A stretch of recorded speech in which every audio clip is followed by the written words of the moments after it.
জনাব রেজা কিবরিয়া, আপনার সময় 6 মিনিট। ধন্যবাদ আপনাকে। আসসালামু আলাইকুম। প্রথমে আমি কনগ্রাচুলেট করতে চাই, আপনি এই চেয়ারে বসেছেন। আমরা সবাই খুব সন্তুষ্ট হয়েছি আপনার কাজ দেখে। আর আমি আরেকটা ধন্যবাদ দিতে চাই স্পিকার সাহেবকে, মাননীয় স্পিকার, আমাদের একজন বীর মুক্তিযোদ্ধা, যে আমাদের সারা দেশের মানুষ সম্মান করে। এটা আমাদের একটা গর্বের বিষয় যে উনি আমাদের অভিভাবক হয়েছেন। আমি আল্লাহ তাআলা থেকে ধন্যবাদ দিতে চাই যেই মহান সংসদে কথা বলার সুযোগ পেয়েছি, সেখানে আমার বাবা 25 বছর আগে বক্তৃতা দিয়েছিলেন এই একই জায়গায়। আমি ধন্যবাদ জানাতে চাই আমার নবীগঞ্জ বাহুবলের জনগণকে এবং আমার প্রধানমন্ত্রীকে, আমার জন্য এই সুযোগ উনি করে দিয়েছেন। এখন এই যে একটা কঠিন পরীক্ষা দিয়ে আসলাম আমরা, আমি অনেক কথা শুনেছি জুলাই সনদ নিয়ে এবং জুলাই বিপ্লব নিয়ে, কিন্তু আমি এই কথাগুলির আন্তরিকতা আমি সন্দেহ করি। আপনারা খেয়াল করেন, এতদিনে, বিপ্লবের পর এতদিনে একটা মানুষকে শাস্তি দেওয়া হয়েছে ওই খুনগুলির জন্য? একটাকে করা হয়েছে?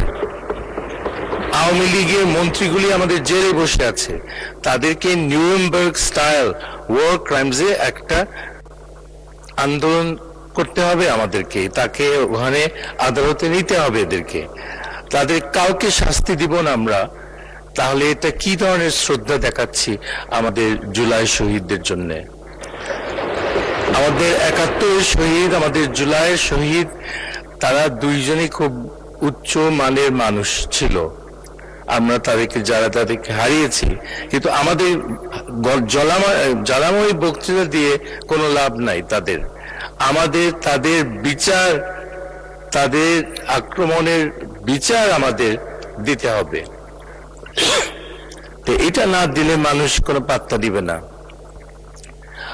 আমি শ্রদ্ধার সাথে জানাতে চাই যে আমার প্রধানমন্ত্রীর বাবা এবং মা, তারা যে দেশের জন্য কত বিরাট অবদান রেখেছে এটা বলা খুব কঠিন।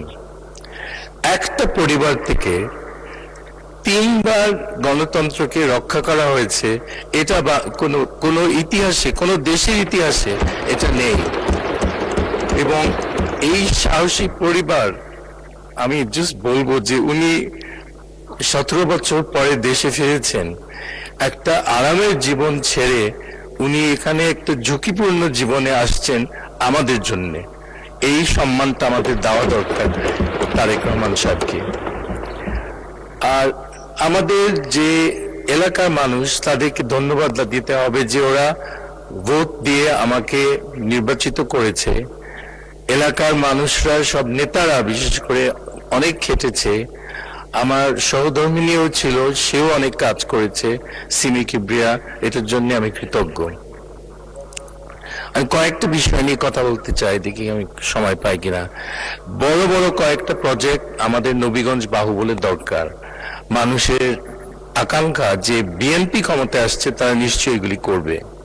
1 নম্বর হলো একটা 200 শয্যা, একটা মডার্ন আধুনিক একটা হাসপাতাল।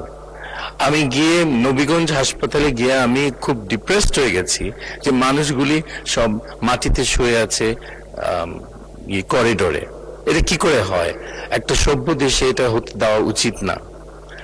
এটা খুব জরুরি। আরেকটা হলো একটা নার্সিং কলেজ। আমাদের মেয়েদের এই ফিল্ডে শিক্ষা দিলে তারা দেশে বিদেশে তারা যেতে পারবে ভালো চাকরিতে। বিদেশে গেলে শুধু না, এটা নট এনাফ। এবং আমাদের বিদেশে যাওয়ার যে ছেলেরা যেতে চায়, ওদেরকে ভালো চাকরিতে পাঠাতে হবে। শুধু বিদেশে তারা গিয়ে স্ট্রিট ক্লিনার হবে, এটা কোনো মানে হয় না। তো একটা প্রশিক্ষণ কেন্দ্র, টেকনিক্যাল ট্রেনিং কলেজ আমাদের খুব জরুরিভাবে দরকার। আমাদের রাস্তাঘাটের দুরবস্থা, এটা তো খুব সবাই জানে। প্রত্যেক সাংসদ একই সমস্যা ফেস করে। সো এটা অনেক উন্নতি করতে হবে। আমি মাননীয় মন্ত্রীকে ওনাকে বলবো, উনি যদি এই ব্যাপারে খেয়াল করতে পারেন। ফাইনালি আমি দুইটা ব্যাপারে বলতে চাই। একটা হলো যে আমার একটা সিরিয়াস একটা এপিডেমিক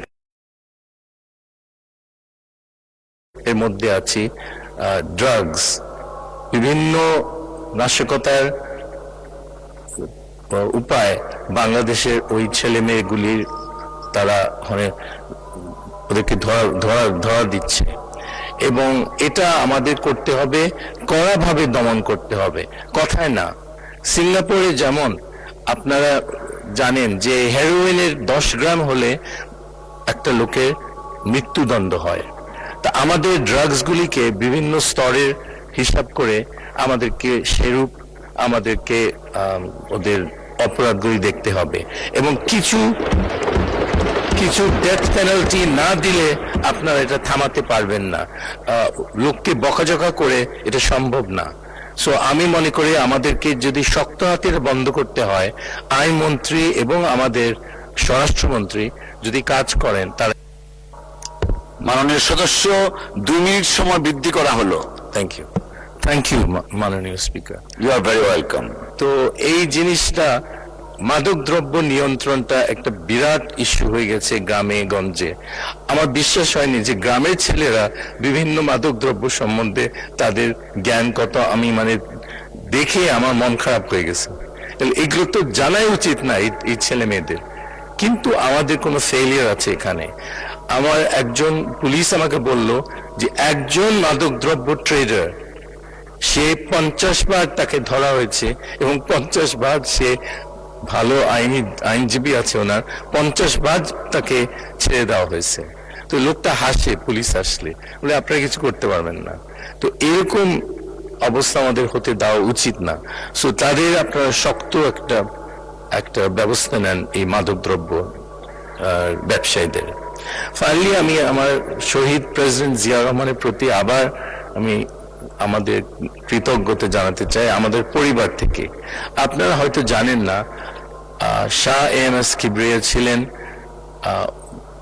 পররাষ্ট্র সচিব 3.5 বছর শহীদ প্রেসিডেন্ট জিয়াউর রহমানের সাথে, এবং ওনাকে মনোনয়ন দিয়েছে থাইল্যান্ডের রিজিওনাল পজিশনে আন্ডার সেক্রেটারি জেনারেল, উপমহাসচিব হিসাবে আমাদের প্রিয় প্রেসিডেন্ট জিয়াউর রহমান দিয়েছেন।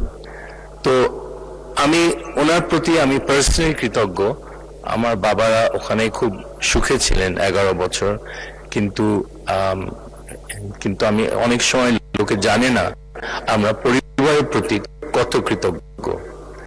তো এখানে আমার বক্তব্য শেষ করছি।